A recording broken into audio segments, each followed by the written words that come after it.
کو څوک د رزق حوالې سره پریشان نه وي چې زمونږ رزق ډیر زیات کم دی یا زمونږ پیسو کې برکت نشته دی. د رزق د سیوا کېدو لپاره دغه رنګې په مال او دولت کې د برکت لپاره تاسو په ژوند کې یو ځل خامخا د یا رزاق د وظیفه وکړئ. ان شاء الله العزیز الله پاک به تاسو ته رزق دا به انتها درکړي. بسم الله الرحمن الرحیم. شروع کوم د ډیر زیات بخونکي او د ډیر زیات مهربان رب په نوم باندې. السلام علیکم ورحمت الله وبرکاته. امید در رب کوم چې تاسو ټول به ټیک ټاک الله پاک هم خوشاله آباد ساته. الله پاک دې زموږ او تاسو څومره مسائل مسلې دي دا ټول د خپل قدرت کامله سره ختم کړي. نن چې کوم زموږ وظیفه را نو دا وظیفه د یا رزاق وظیفه را او یا رزاق وظیفه ډیره زیاته زبردست ډیره زیاته اغلا وظیفه را. یاد ساته محترمو د دې وظیفې اجازه ته هر چا تشتري ولیکن دا خبره پکې چې وظیفه وکړو په یقین سره په اطمینان سره په سکون سره داسې ماحول کې کول غواړي چې بالکل دا پر سکون وي او روزانه په اعتبار سره په تعداد باندې تاسو یا رزاق وظیفه وکړئ. ان شاء الله العزیز الله پاک به تاسو ته کامیابی ضرور درکړي. ستاسو مال او دولت کې به الله پاک برکت واچي.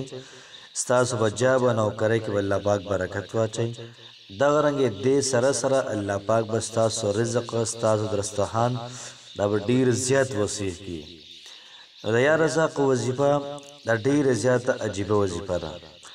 من کار کوو من روزګار کوو هر څه کوو ولیکن روحاني چې کوم عمل دی موږ نه کوو. نو موږ چې کله دنیایي عمل کوو او سره روحاني عمل هم کوو څه ذکر هم کوو الله پاک به زموږ دنیاوي عمل کې ډیر زیات خیر او برکت واچوي. یاد ساتئ چې یا رزاق وظیفه تاسو برسو کې چې د ماسوتن د مانځه نه بعد ماسپښین د مانځه نه بعد یا د ماښام د مانځه نه بعد 2 رکعات نفل به وکړئ.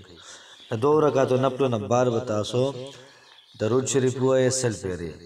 درود شریف نه بعد به تاسو یا رزاق یا فتاح 330 پیرې ووایئ. یا رزاق یا فتاح. بیا به د هغې نه بعد تاسو 100 پیرې درود شریف ووایئ او بیا به د هغې نه بعد ځان لپاره دعا وکړئ. نو دا عمل به تاسو روزانه کوئ تر 40 ورځې پورې.